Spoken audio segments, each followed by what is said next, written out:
Puji Tuhan, selamat malam Bapak Ibu Saudara, salam semuanya. Malam hari ini kita akan melanjutkan materi kita, ya. Kita membahas masih tentang pemurnian, ya. Saya harap malam hari ini bagian yang terakhir, yaitu part ketiga tentang pemurnian. Saudara, jadi kesimpulannya begini ya. Jadi ketika Tuhan ingin kita ini dimurnikan, karena panggilan kita ini menjadi orang percaya adalah supaya kita sempurna, betul? Supaya kita kudus, supaya kita mulia. Perkara-perkara seperti sempurna, kudus, mulia itu harus melalui sebuah proses, ya. Harus dimurnikan.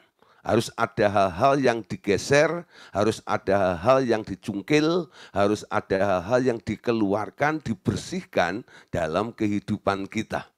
Jadi menjadi orang percaya, anak-anak Allah yang tak rela untuk dimurnikan, Anda nggak akan tidak akan sampai kepada apa yang ditargetkan oleh Allah, ya. Untuk apa? Untuk menjadi sempurna itu loh. Yesus sendiri berkata, hendaklah kamu sempurna seperti Bapakmu di surga adalah sempurna, ya. Jadi jalan satu-satunya adalah untuk sempurna itu kita harus masuk namanya dapur peleburan, ya. Dapur peleburan. Nah, dilebur di sini ini supaya apa? Supaya semua yang unclean, ya, itu semua rontok di sini.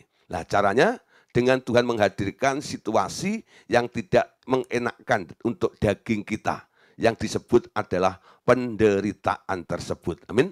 Nah, saudara, di dalam dapur peleburan ini kita mengenal istilah baptisan api yang kita bahas tadi malam, ya. Di mana baptisan api ini adalah mengubah seseorang.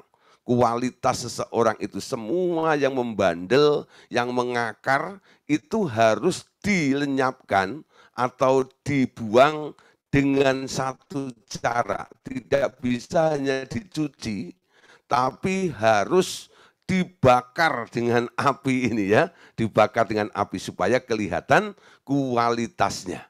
Nah, selanjutnya malam hari ini kita akan masuk berikutnya, ya. Apa saja yang dimurnikan selain kehidupan kita? Ternyata yang dimurnikan Allah juga termasuk iman, ya, dan pekerjaan, ya. Iman dan pekerjaan kita pun juga harus murni di hadapan Tuhan. Nah, saudara, kenapa iman harus dimurnikan? Karena banyak orang Kristen, ya, itu mengaku dirinya beriman, tapi padahal mereka itu enggak beriman. Kok bisa, Pak? Bisa, saudara, ya. Percaya itu, ya, itu harus punya alasan. Percaya itu harus punya target. Percaya itu harus punya tujuan. Lah, tujuannya kemana? Lah, banyak sekarang orang percaya kepada Tuhan, tujuannya hanya untuk sekitar kehidupannya, betul? Aku percaya kepada Tuhan supaya Tuhan memberkati saya. Aku percaya kepada Tuhan supaya Tuhan menolong saya. Ya, itu secara umum. Saya kasih tahu Bapak Saudara malam hari ini. Kalau tujuan arah kepercayaan Anda hanya berbalik kepada diri Anda sendiri, nanti kalau diuji imanmu itu enggak murni. Kenapa? Karena ada agenda untuk pribadi ini loh. Kita tahu ya, prinsip dasarnya itu adalah dari dia, oleh dia, kepada dia, bagi dialah kemuliaan sampai selama-lamanya. Selama kepercayaan Anda, iman Anda ini masih mengandung unsur aku, nah di sini, nanti Anda lihat, apa yang awalnya murni, apa yang awalnya itu benar, karena tergeser dengan kepentingan kebutuhan si aku yang ditunjang atau ditunggangi oleh keinginan daging itu, lama-lama menggeser arah daripada iman itu sendiri. Amin. Nah, saudara, kalau Anda lihat iman itu apa sih? Iman itu kan dasar dari segala sesuatu yang kita lihat dan bukti dari segala sesuatu yang tidak kelihatan. Menurut Roma pasal 12, Ibrani pasal 12 juga, orang beriman itu memandang kepada Yesus. Betul ya? Memandang kepada Yesus dan mengikuti polanya Yesus. Itu baru disebut orang beriman. Ya, kalau pandangannya, tujuannya, arah hidupnya itu, arah kepercayaannya itu dibalik untuk kebutuhan diri sendiri, lah ini kebalik saudara arahnya. Itu nanti yang akan menunjukkan bahwa iman Anda itu sebenarnya murni atau tidak di hadapan Tuhan. Amin. Nah saudara, bagaimana Allah memurnikan iman kita itu? Nah dari materi kita di sini ditulis begini. Iman juga akan diuji dan dimurnikan melalui berbagai-bagai pencobaan. Bahkan iman itu disempurnakan melalui berbagai masalah dan kesukaran. Amin. Nah, orang kadang-kadang nggak suka ya yang namanya apa tadi pencobaan.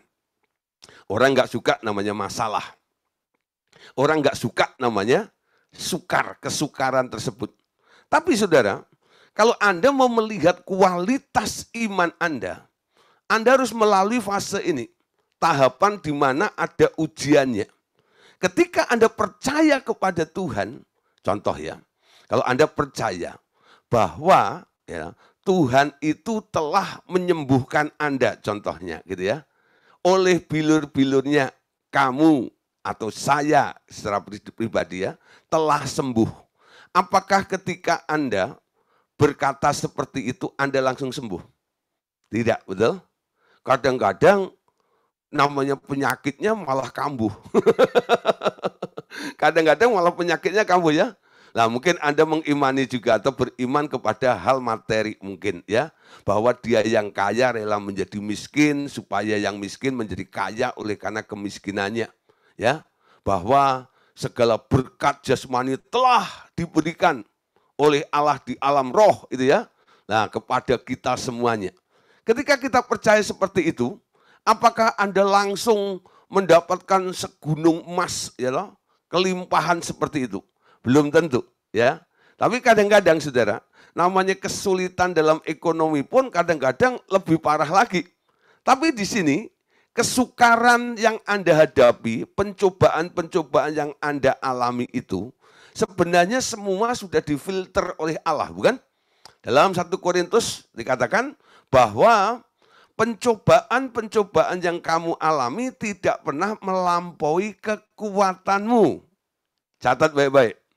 Pencobaan yang kamu alami tidak pernah melampaui kekuatanmu. Nah, asal itu ada di dalam track jalur kehendaknya Allah. Betul? Kalau Anda mengalami pencobaan atau mengalami masalah, mengalami kesukaran karena kesalahan Anda sendiri, Anda tidak bisa klaim itu di hadapan Tuhan, ayat ini. Tapi kalau Anda percaya kepada Tuhan dan Tuhan mengizinkan Anda untuk masuk ke dalam sebuah pencobaan atau masalah ataupun kesukaran, ketika Anda percaya kepada Tuhan, apa yang Tuhan izinkan terjadi di dalam kehidupan Anda, pencobaan, masalah, dan kesukaran itu sudah difilter dulu, sudah ditimbang dulu. Ya, tidak pernah melebihi kapasitas kemampuan kita. Kenapa? Tuhan yang membawa Anda, mengizinkan Anda masuk ke dalam pencobaan itu, dia berkata, ya, Tuhan juga akan memberikan way out-nya. Tuhan juga akan memberikan solusinya, ya, solusinya. Nah, saudara, kenapa Tuhan inginkan itu terjadi di dalam kehidupan kita? Ini ditangkap oleh Rasul Petrus. Kalau kita membaca di dalam 1 Petrus pasal 1 ayat 6 sampai ayat yang ke-7, di sini Petrus menasihatkan kepada jemaat ya yang dilayaninya. dalam menghadapi pencobaan, dalam menghadapi kesukaran, dalam menghadapi masalah, dalam menghadapi ujian, apa sikap yang harus diambil oleh orang-orang yang beriman itu? Petrus berkata, bergembiralah akan hal itu. Ya, bergembiralah akan hal itu. Nah, saudara, kalau kita mengerti tentang sebuah proses di sini, semuanya itu nanti untuk membuktikan kemurnian iman kita. Ketika kita percaya akan rencana Allah di dalam kehidupan kita, tapi yang kita alami adalah sebaliknya, Anda jangan ngomel, Anda jangan protes, Anda jangan ngedumel, Anda jangan bingung. Petrus bilang, bergembiralah akan hal itu. Nah, saudara, orang percaya itu tidak melihat apa yang kelihatan, betul? Orang percaya, orang beriman itu melihat apa yang tidak kelihatan. Apa yang tidak kelihatan itu yang sedang dikerjakan oleh Allah di dalam kehidupan kita untuk mengubah fakta keadaan yang sedang Anda alami di hari ini. Nah, kalau Anda melihat fakta realita, keadaan, kenyataan, apa yang sedang Anda alami, Anda nggak bisa mengikuti arahan atau anjuran daripada Rasul Petrus ini untuk menerima namanya pencobaan, penderitaan, dan masalah itu dengan sikap bergembira akan hal itu. Coba di sini ya, kalau Anda mungkin mengalami masalah, ada pencobaan terjadi di dalam kehidupan Anda. Lalu di sekitar orang-orang sekitar Anda ini yang menyaksikan Anda sedang mengalami percobaan dan masalah itu, lalu Anda berkata, puji Tuhan, haleluya, aku mengalami pencobaan. Ketika Anda ngomong seperti itu, apa pandangan mereka? Kan sudah gila, betul nggak itu? Ngalami pencobaan kok puji Tuhan, haleluya. Ya, nah, karena mereka tidak mengerti. Cara memandangnya berbeda. Mereka memandang kesulitan, mereka memandang masalah itu sebuah beban di dalam kehidupannya. Yang harus dihindari, yang harus disingkirkan. Tapi sebagai orang yang pengen, yang nantinya akan membuktikan bahwa imannya itu murni di hadapan Tuhan. Ketika Tuhan izinkan mengalami pencobaan seperti itu, karena percaya kepada Tuhan, dia tidak akan bergeser.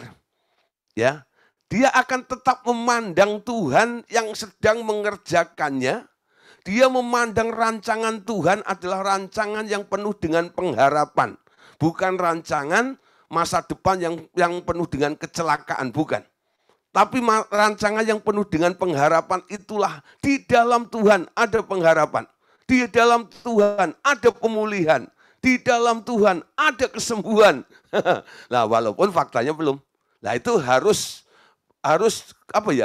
itu harus kuat ya dalam kita menghadapi seperti ini. Kita harus kekeh ya bahwa aku tidak boleh tergoyahkan, aku nggak boleh terganggu, aku nggak boleh terpengaruh oleh fakta keadaan yang sedang aku alami ini. Bahwa semuanya ini diizinkan terjadi dalam kehidupanku supaya aku melihat ke depannya ada kemuliaan, ada hal yang baik, ada yang lebih baik lagi yang akan terjadi di dalam kehidupan kita. Ya, Petrus berkata begini ya, bergembiralah akan hal itu, sekalipun sekarang ini kamu seketika harus berduka cita oleh berbagai-bagai pencobaan. Ya, maksudnya perhatikan ayat 7, semuanya itu ialah untuk membuktikan kemurnian imanmu yang jauh lebih tinggi nilainya daripada emas yang fana yang diuji kemurnian dengan api, sehingga kamu memperoleh puji-pujian dan kemuliaan dan kehormatan pada hari Yesus Kristus menyatakan dirinya kelak. Ya, ayat 7 ini perhatikan baik-baik. Ya, di balik Petrus ini menganjurkan untuk kita bersuka cita atau bergembira saat berduka cita karena adanya berbagai-bagai pencobaan, Petrus juga memberitahu kepada kita. Maksud semuanya itu ialah untuk membuktikan kemurnian imanmu. Jadi kalau Anda sudah setia kepada Tuhan, ya, tapi Anda tetap mengalami namanya masalah, namanya pencobaan, hal-hal yang buruk terjadi dalam kehidupan Anda. Di sini kita harus berpikir seperti apa yang Petrus katakan.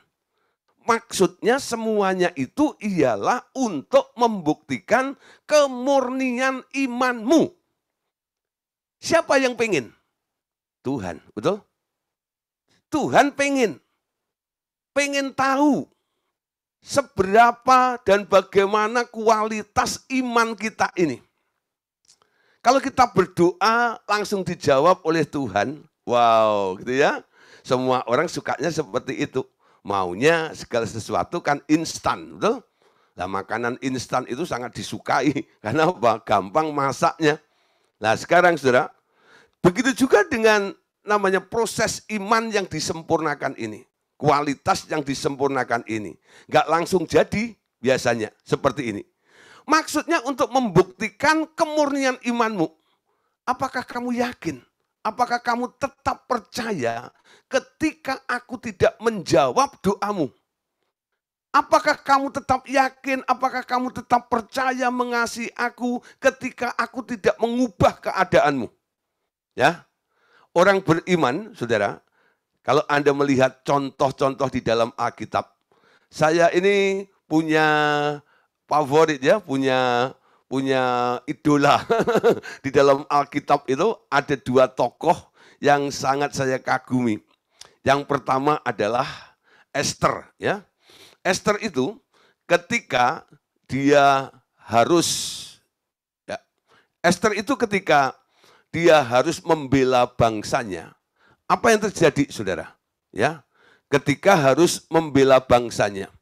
Esther itu ya, ketika dikatakan oleh Mordekai, jangan sangka kamu ada di istana ini, kamu nanti akan selamat. Karena kamu orang Yahudi juga.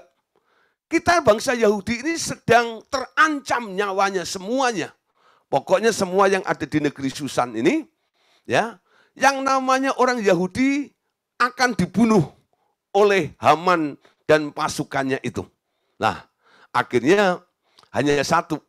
Esther harus menghadap raja untuk meminta perlindungan kepada raja, betul?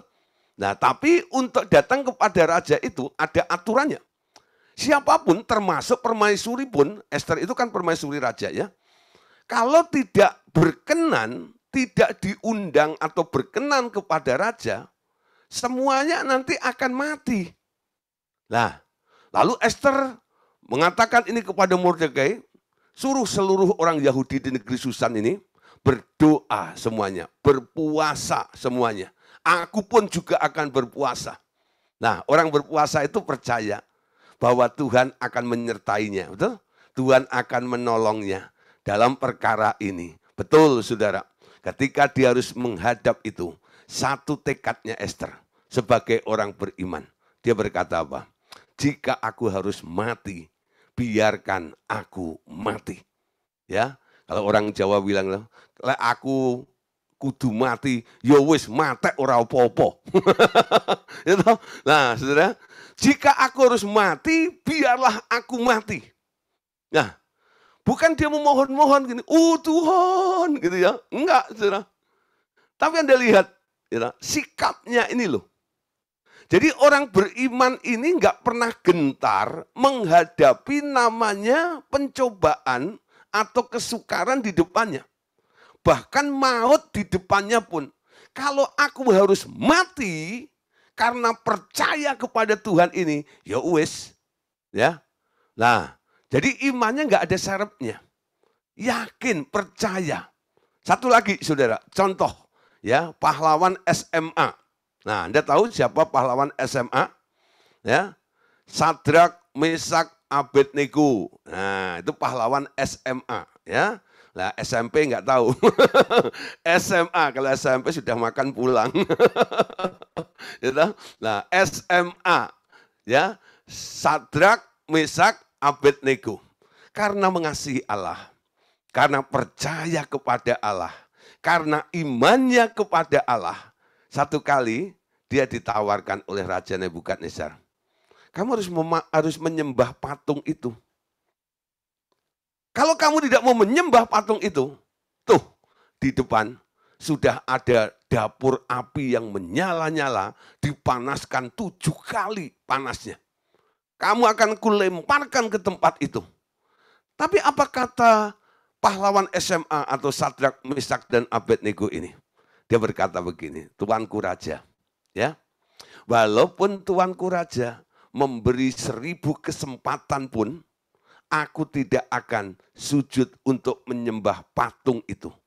Aku tetap percaya satu hal, imanku hanya satu, yaitu percaya kepada Tuhan atau kepada Yahweh.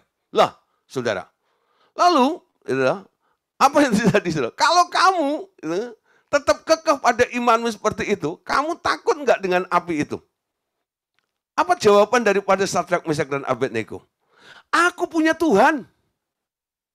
Yang aku percayai itu adalah Allah yang hidup. Ya. Yang sanggup untuk menolong aku. Nah, ini saudara ya. Ini prinsip. Anda mempercayai, Anda punya iman kepada Allah yang hidup. Yang menjamin, ya, yang dapat menolong seperti apa yang dikatakan oleh Sadrak, Mesak, dan Abednego itu ya. Aku mempercayai Allah yang bisa menolong aku. Ya. Walaupun di depannya banyak cobaan yang akan harus dia alami. Ya. Tapi ketahuilah Tuanku Raja. Perhatikan ini, imannya murninya begini nih. Ya. Dia itu sanggup tolong aku. Ya. Dia itu sanggup untuk membebaskan aku, ya. Tuanku Raja, ya. Dia itu sanggup untuk menolong aku. Tapi, ya, dengar Raja, ya, walaupun dia tidak menolong aku sekalipun, aku tidak akan pernah sujud untuk menyembah patung buatan raja itu. Ngerti saudara ya, maksud saya? Murni enggak saudara? Murninya ada di mana nih? Anda bisa kekeh, ya, kalau Anda digaransi, betul? Tapi Sadrak, Mesak, dan Abednego itu bilang, walaupun enggak ditolong sekalipun, aku tetap percaya kepada Allah yang bisa menolong aku itu. Ya. Nah, kadang-kadang kita itu kan dalam iman kita itu kan cari peneguhan gitu ya. Nanti kalau salah yang meneguhkan bilang, "Oh, Tuhan akan menolong engkau." Tenang, ya. Dia pasti akan menolong engkau dan sebagainya ya. Rasanya Anda terhibur dan imanmu semakin kencang kepada Tuhan ya.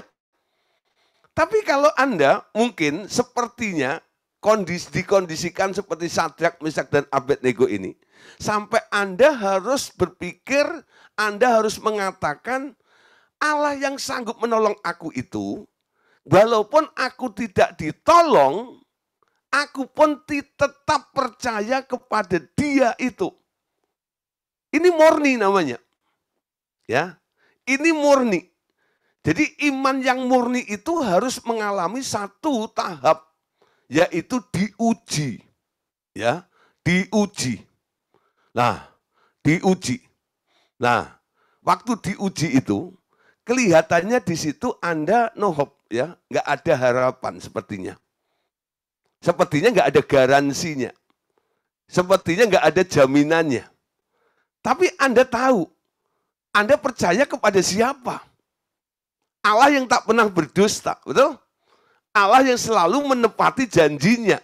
Walaupun itu kelihatannya menurut perasaan Anda, menurut logika Anda kayaknya belum ada tanda-tandanya seperti itu loh. Apakah Anda tetap percaya kepada Tuhan itu seperti itu atau tidak? Ya. Saudara, 2 tokoh itu menginspirasi saya. Ketika saya sebagai hamba Tuhan, ya, sebagai orang percaya, kadang-kadang ya, Tuhan izinkan saya mengalami ujian iman seperti itu. Ya, saya tetap percaya Tuhan, Engkau yang menjamin hidupku, Engkau yang menolong dalam kehidupanku, Engkaulah pengharapan di dalam hidupku. Ya, saya suka menyanyi kadang-kadang, Tuhan Engkaulah pengharapanku, ya, ku percaya hanya kepadamu. Aku percaya Tuhan, aku percaya Tuhan, aku percaya Tuhan Kau memelihara di dalam hidupku. Nah, tapi kadang-kadang Tuhan izinkan sesuatu terjadi. Sepertinya pemeliharaan Allah itu enggak nyata, enggak terjadi di dalam kehidupan. Ya, nah, ketika hal seperti itu terjadi, apakah saya berhenti percaya akan pemeliharaan Allah dalam kehidupan saya? Pernah saudara terbesit ya dalam pikiran saya gitu. Aduh, gimana ya? Pengen berusaha ini dan itu dan sebagainya. Tapi dua tokoh yang saya ceritakan di depan tadi itu, Esther dan Sadrak, Mesak dan Abednego itu sangat-sangat menginspirasi kehidupan saya. Ketika saya mengingat apa yang dikatakan dua tokoh atau empat tokoh itu ya, Esther, Sadrak, Mesak dan Abednego itu, saya rasanya malu sendiri ya.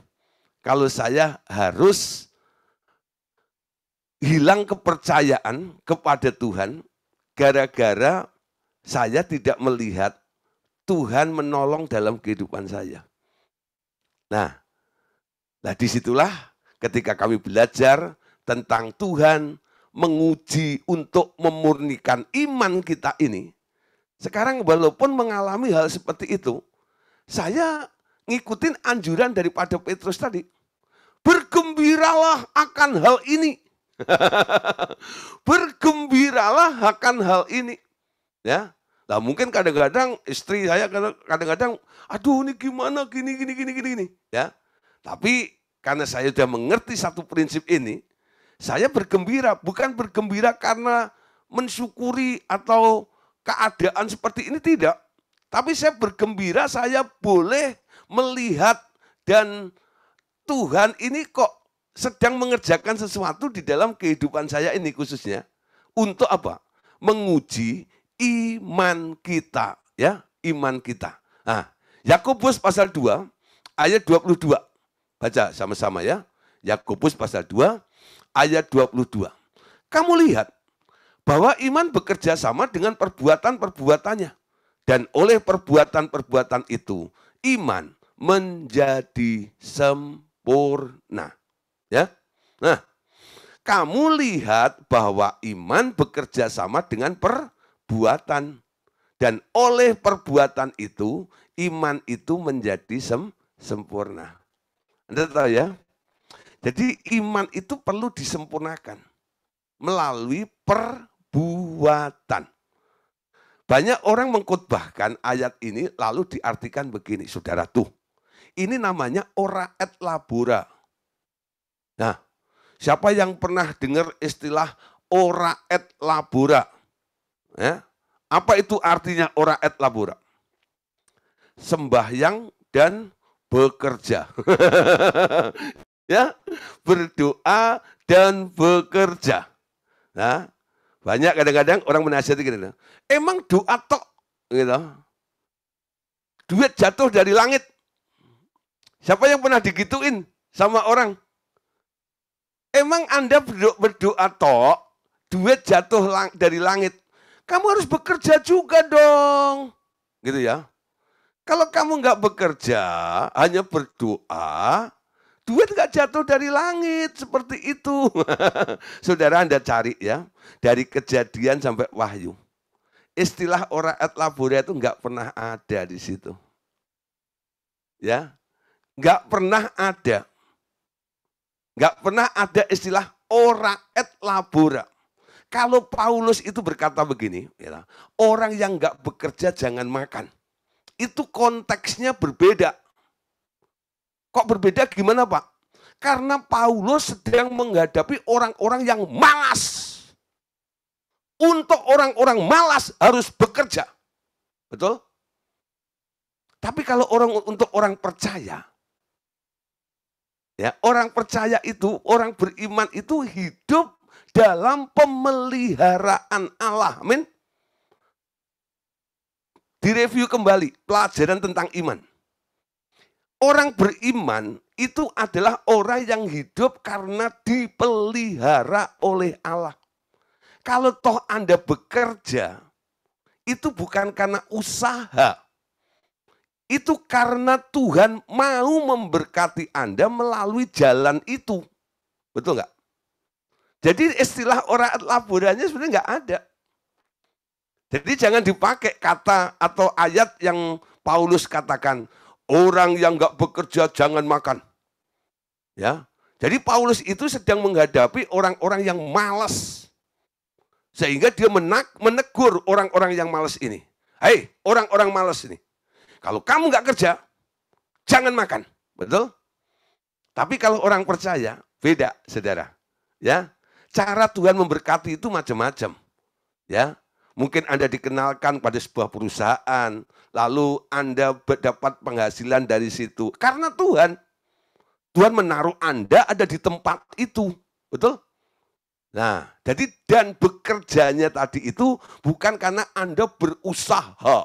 Lalu karena Anda sudah punya plan dalam usaha Anda, lalu Anda berkata sama Tuhan begini, Tuhan berkati, sukseskan usaha saya. Oh, usaha siapa? Usaha saya. Yang berusaha siapa? Saya. Lalu Tuhan Anda pakai untuk backup-nya, betul? Tuhan, ini ideku. Tuhan, ini karyaku. Berkati ya karyaku ini.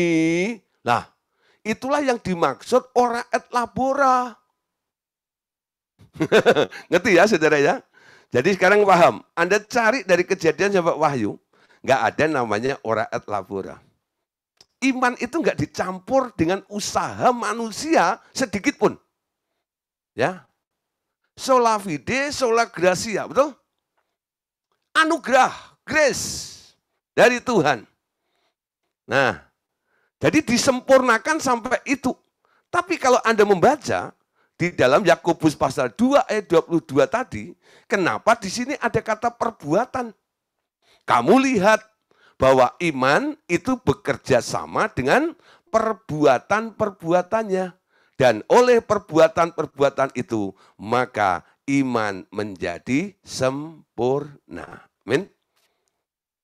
Untuk menjelaskan Yakobus 2 ayat 22 ini, saya mau tarik sini dulu.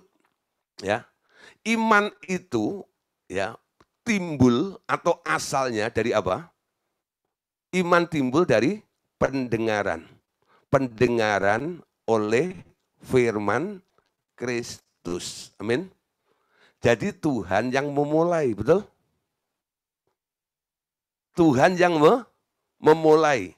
Sehingga Anda punya iman dan Anda menjadi beriman. Kalau dia tidak memulai, Anda percaya, tapi bukan Allah yang memulai, itu namanya bukan beriman, itu namanya mengimani. Bedanya ya. Aku mau, aku pengen, ya Tuhan kiranya buat berhasil. Nah, itu namanya mengimani. Tapi yang namanya beriman, itu mendengar dulu dari Tuhan. Tuhan mau apa nih? Contoh ya, satu kali Tuhan Yesus ketemu dengan murid-muridnya. Setelah dia bangkit dari kematian, murid-muridnya itu ternyata kembali pada pekerjaannya masing-masing. Ya, Petrus dengan CS-nya kembali menangkap ikan. Hari itu hari sial bagi mereka. Ya, ikan, satu ekor ikan pun nggak ada yang masuk ke jaringnya. Wah, panik ya. Dia pikir, duh besok gimana ya? Pulang nggak membawa hasil seperti ini. Anak istri saya makan apa ini yang di rumah? Ya. Di tengah-tengah kelesuan karena gagal mencari ikan itu. Lalu ada yang berteriak ya dari pantai itu.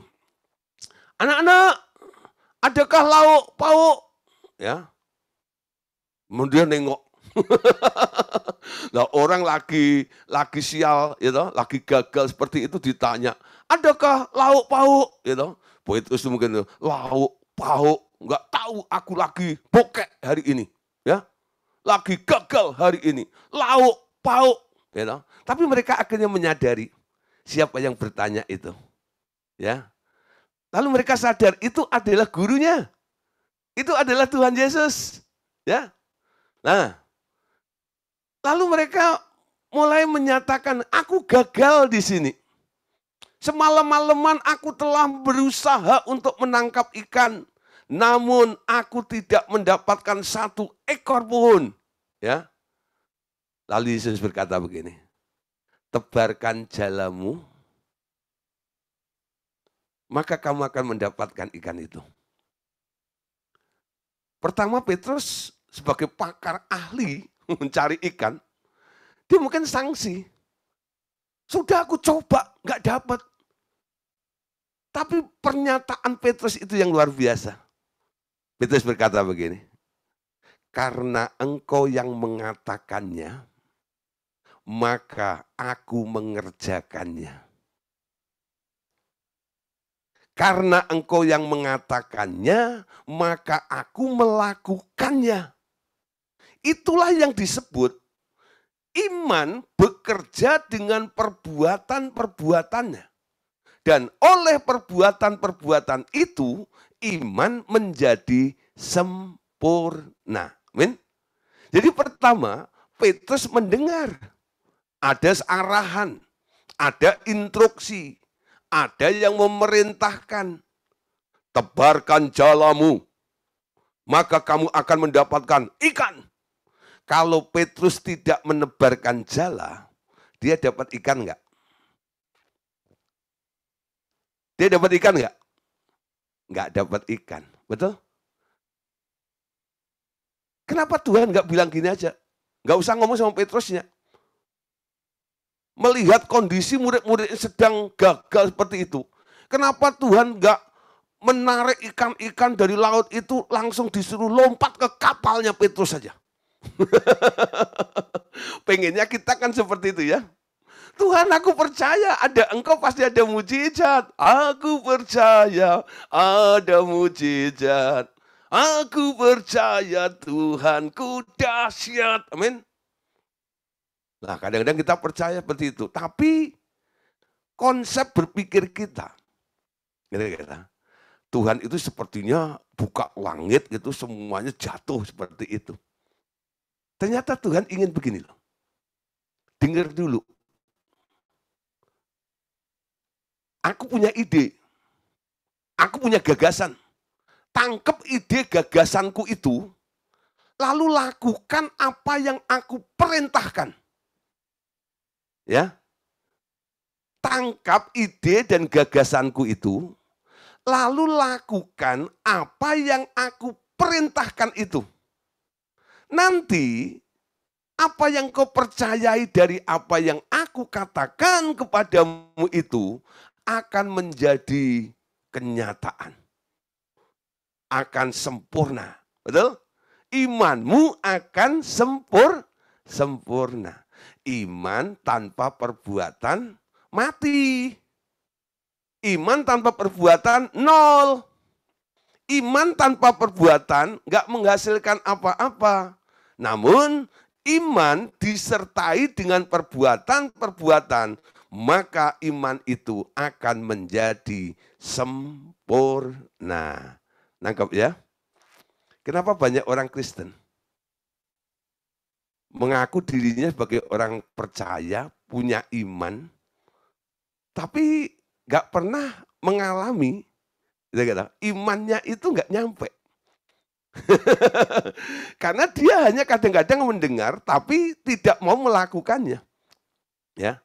Atau sebaliknya, dia melakukan tapi nggak mendengar apa yang Tuhan arahkan dalam kehidupannya. Dia hanya bikin program, dia hanya bikin satu upaya ini dan itu, lalu minta Tuhan untuk memberkati upaya usahanya itu. Ya, iman beda seperti itu. Nah, sekarang kita menangkap ya, mau punya iman yang sempurna, level iman itu kan macam-macam ya. Di buku 2 sudah kita bahas. Ada 2 tahapan iman. Tahapan iman yang pertama, itu tahapan iman yang sumbernya dari kebutuhan manusia. Contoh, ya, perempuan yang pendarahan 12 tahun. Karena dia butuh Tuhan, ya, dia datang kepada Tuhan, lalu dia berusaha untuk menjamah Tuhan.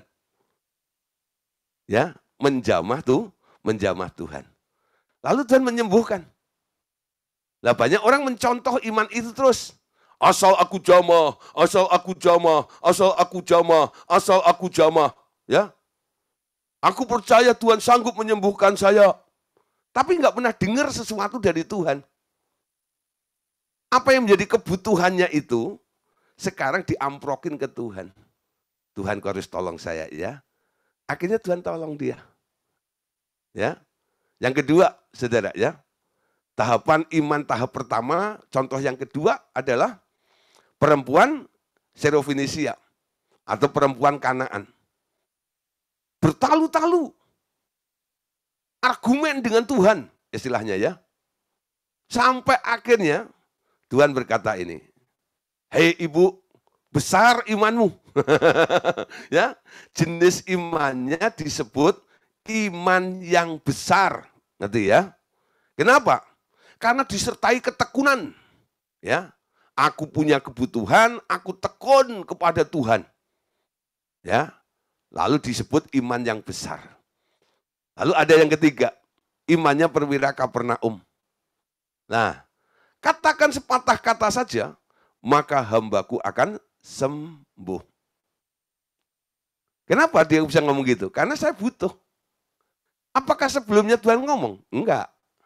Itu semua ide dari dirinya. Sampai akhirnya Tuhan tanya, kenapa kamu ngomong seperti itu? Karena aku ini seorang atasan, aku juga seorang bawahan. Prinsip ini aku mengerti, engkau kan berkuasa. Engkau bisa dong.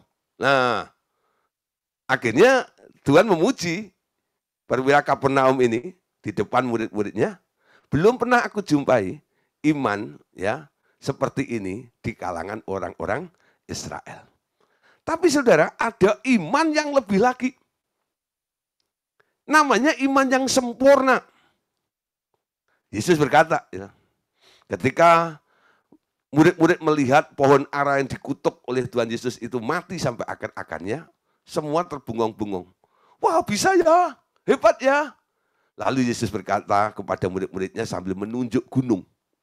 Bukan hanya pohon ini mati sampai akar-akarnya. Kalau kamu percaya, kamu bisa berkata kepada gunung itu, pindah, beranjak ke laut. Ya, nah inilah jenis iman yang sempurna. Kalau kamu percaya, terjemahan lain mengatakan begini, kalau kamu punya imannya Allah, kamu bisa berkata kepada gunung itu, pindah ke laut. Apa itu artinya? Ada beberapa orang ya berdebat dengan ayat itu. Dulu saya pernah ditanya sama teman saya, ya. Saya SMA itu di Katolik, SMA Katolik. Tapi di situ ada juga orang-orang dari non-Kristen dan non-Katolik yang sekolah di situ juga. Lalu karena mereka membaca Alkitab di situ ya, akhirnya ketemu ayat itu. Dia tanya itu, tuh ayatnya ngomong begitu. Coba kalau benar kamu ngomong sama gunung itu, ya kalau kamu percaya, katakan pada gunung itu pindah. Ya, dulu saya nggak bisa jawab. Gimana? Saya ngomong berkali-kali sampai berbusa mulut saya juga nggak pindah-pindah, saudara. Ya, nah tapi sekarang mulai mengerti. Kalau Anda ditanya ya tentang ayat itu lalu Anda diuji, coba tuh Ayatnya kan ngomong seperti itu. Kalau kamu percaya, katakan kepada gunung itu, maka gunung akan pindah. Jawaban Anda apa? Nah, malam hari ini saya kasih tahu ya. Jawabannya begini, saudara. Kalau Tuhan ngomong kepada saya, untuk saya memindahkan gunung itu, maka saya ngomong gunung itu akan pindah. Dan tidak ada yang mustahil, betul? Siapa yang pengen gunung itu pindah? Bukan saya. Bukan karena keinginan orang yang menyuruh saya. Tapi karena Tuhan yang pengen gunung itu pindah. Keinginan Tuhan yang kita adopsi, perintah Tuhan yang kita terima, lalu kita lakukan. Itulah yang akan membuat imanmu menjadi sempurna. Amin. Jadi iman pun harus disempurnakan. Disempurnakan dengan apa? Perbuatan. Ketika kita berbuat kadang-kadang harus mengalami ujian-ujian juga. Amin. Nah, 1 Korintus 3 ayat 13. Saudara, selain iman, ternyata pekerjaan setiap orang itu juga harus diuji, dimurnikan. Kenapa? Sekali kelak, pekerjaan masing-masing orang akan tampak. Karena hari Tuhan akan menyatakannya, sebab hari itu akan tampak dengan api. Dan bagaimana pekerjaan masing-masing orang akan diuji oleh api itu. Ya, nah, saudara, semua apa yang kita lakukan, Paulus bilang begini, kalau kamu melakukan sesuatu, lakukanlah seolah-olah untuk Tuhan. Amin. Apa saja yang Anda lakukan, baik itu di bidang kerohanian maupun di bidang sekuler sekalipun, lakukanlah seolah-olah untuk Tuhan. Ya. Mungkin Anda harus bertanggung jawab pada bos Anda. Ya. Ketika Anda mempertanggungjawabkan pekerjaan Anda kepada bos Anda itu, sebenarnya yang ada di dalam benak Anda, ini semua aku lakukan untuk Tuhan, gitu loh. Seolah-olah untuk Tuhan. Betul? Nah, di sini nanti saudara, walaupun bosmu bengis, pelitnya luar biasa, Anda nggak bakal jengkel. Kenapa? Karena Anda lakukan bukan untuk dia. Anda lakukan untuk Tuhan. Amin. Nah, seolah-olah untuk Tuhan. Ketika Anda bekali ya, atau Anda mulai Anda mulai berpikir seperti itu. Semua yang aku lakukan untuk Tuhan. Nanti Anda lihat, saudara. Tuhan itu kan maha tahu ya. Tuhan melihat hati, Tuhan melihat semuanya.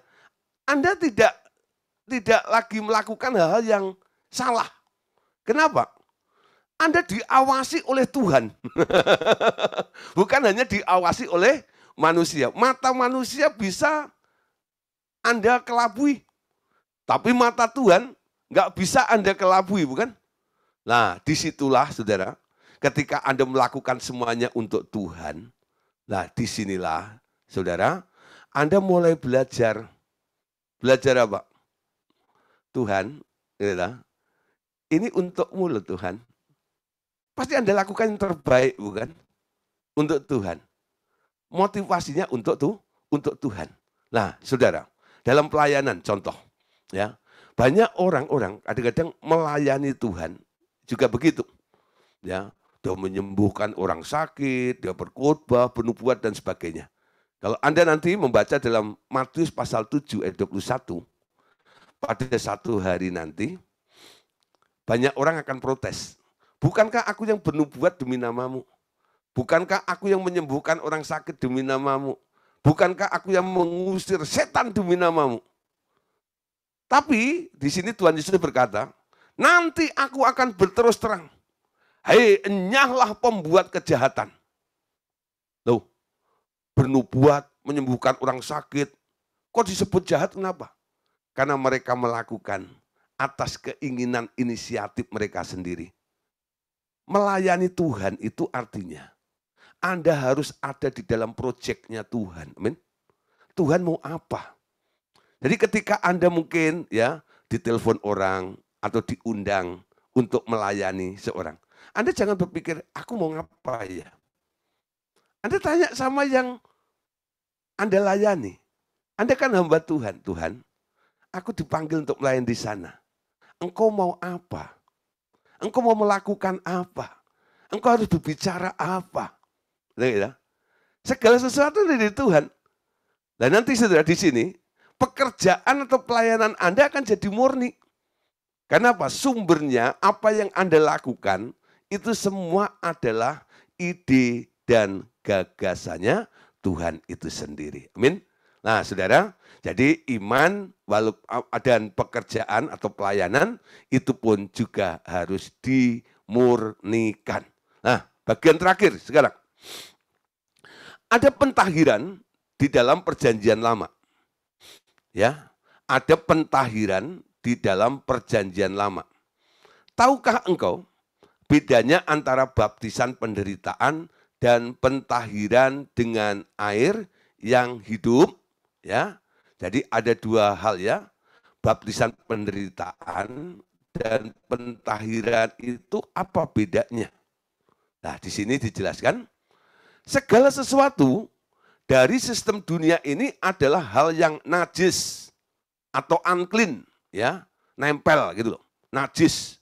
Hal itu seperti najis dosa, ya, seperti najis perjinahan, najis penyakit, najis mayat, najis guna-guna, dan kuasa kegelapan, roh-roh orang mati, dan berjenis-jenis roh lain, tak boleh mengotori jiwa dan tubuh anak-anak Allah. Ya, banyak saudara kadang-kadang hal-hal yang mengganggu dalam kehidupan seseorang itu, kadang-kadang karena ada yang nempel atau unclean, yang najis seperti itu. Ya, kemarin ada ya tadi Bu Petris atau Bu Bea itu kesaksian tadi ya. Nah sebelumnya itu WA saya, Pak Gideon, cucu saya sakit, saya nggak boleh nengok. Nah kenapa Bu nggak boleh nengok? Iya, anak saya yang serumah dengan saya kena COVID, jadi saya nggak boleh masuk. Waduh, ini gimana nih ya? Gini aja Bu ya. Nah Ibu ya doa aja dari rumah, gitu. Cuci dengan air yang hidup ya. Itu pasti ketempelan nih ya. Nah, jangan-jangan ketempelan roh orang mati saya bilang. Coba Bu, ya cuci dengan air yang hidup.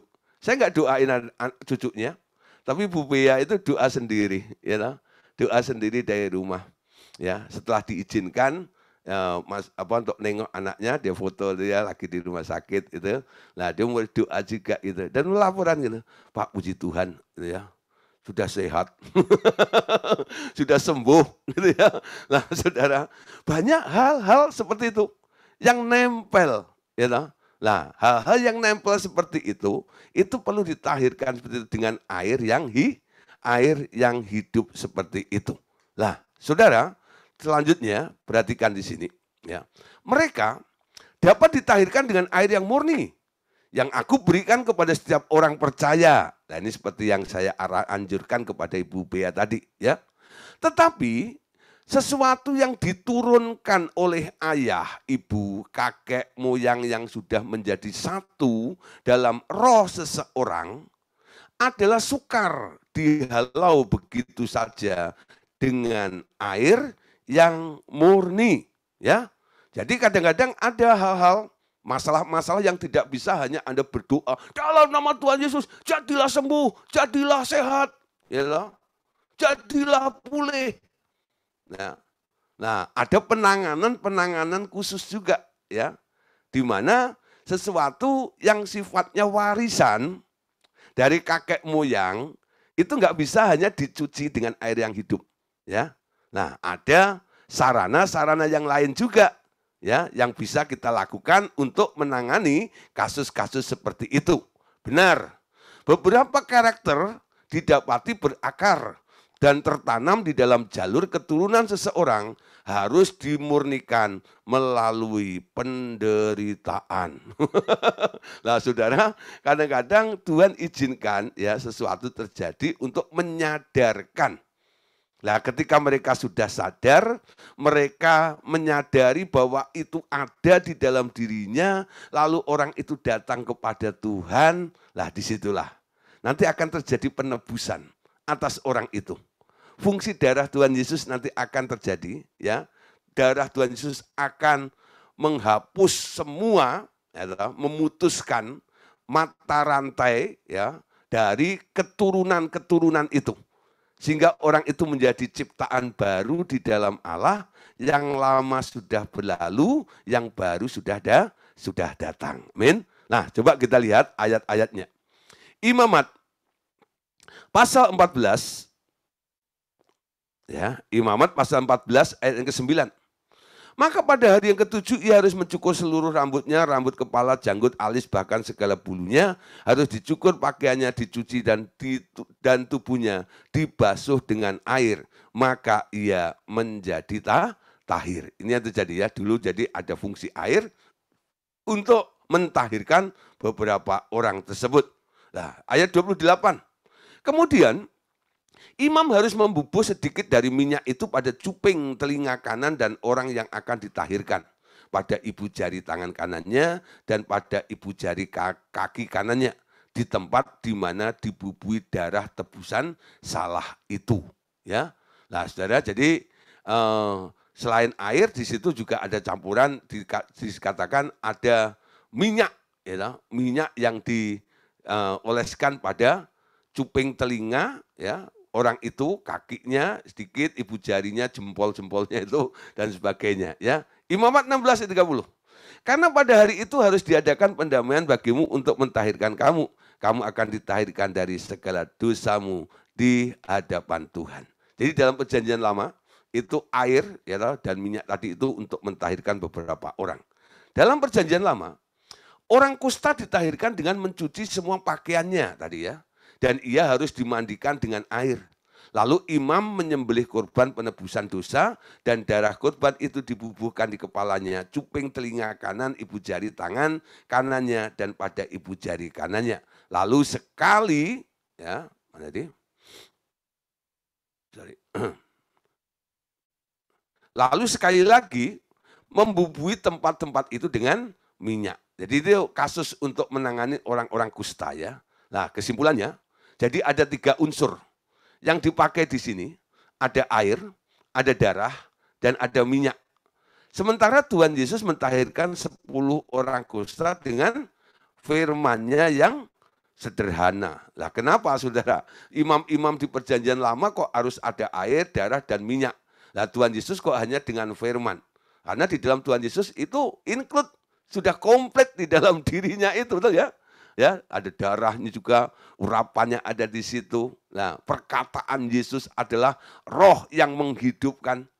Nah, jadi kalau Anda mungkin sudah multi fungsi kayak Tuhan Yesus begitu, ya perkataanmu sudah mencakup 3 hal tersebut, ya. Tapi kalau belum, ya harus tahap demi tahap, ya. Ada pakai air, ada pakai darah tadi, dan ada pakai minyak itu. Nah, saudara, Lukas 17 ayat 14 sampai ayat yang ke-15. Lalu ia memandang mereka dan berkata, pergilah, perlihatkanlah dirimu kepada imam-imam. Sementara mereka di tengah jalan, mereka menjadi sembuh. Salah seorang dari mereka ketika melihat bahwa ia telah sembuh, kembali, ya, sambil memuliakan Allah dengan suara nyaring. Lalu ia sujud di depan kaki Yesus dan mengucap syukur kepadanya. Orang itu adalah orang Samaria, ya, itu ayatnya tadi. Oke, selanjutnya saudara, ingat juga ketika Yesaya harus dimurnikan mulut bibirnya dengan api dari mezbahku di surga menjadi lidah berapi yang menembus hati manusia dan jauh ke masa depan, ya. Yesaya dikuduskan, ditahirkan juga, ya. Dengan apa? Dengan bara api di mulutnya itu. Nah, saudara, ini pesan Bapak yang terakhir, ya. Engkau akan mengalami banyak hal lagi. Ada jenis baptisan api yang baru. tak hanya akan turun dan terasa di tangan-tanganmu, tapi akan turun ke atas banyak orang, bahkan kepada bangsa-bangsa. Api akan turun dengan nyata kepada orang-orang yang mendengar khotbahmu dan nampak lidah-lidah api di atas mereka. Itulah baptisan api. Namun setelah itu akan diikuti penderitaan bagi yang mengikuti jejak anakku agar hati mereka dimurnikan. Ya, nanti akan muncul saudara orang-orang yang itu ya khotbahnya tajam luar biasa, membakar sifatnya, membuat orang-orang bertobat lebih lagi. Bukan hiburan-hiburan gitu ya, tapi teguran-teguran yang meluruskan, mempertobatkan banyak orang. Itu yang dijanjikan oleh Allah Bapa ya. Itu akan terjadi di kalangan kita ini khususnya. Ya, nanti akan muncul pengkhotbah-pengkhotbah hamba-hamba Tuhan yang tajam. Seperti itu. Nah, saudara, malam hari ini kita akhiri ya, kita sudah selesaikan tentang pemurnian ya. Nanti hal-hal yang kurang dipahami bisa ditanyakan di dalam diskusi nanti, ruang diskusi. Oke, terima kasih untuk perhatiannya malam hari ini. Tuhan Yesus memberkati kita semuanya. Amin.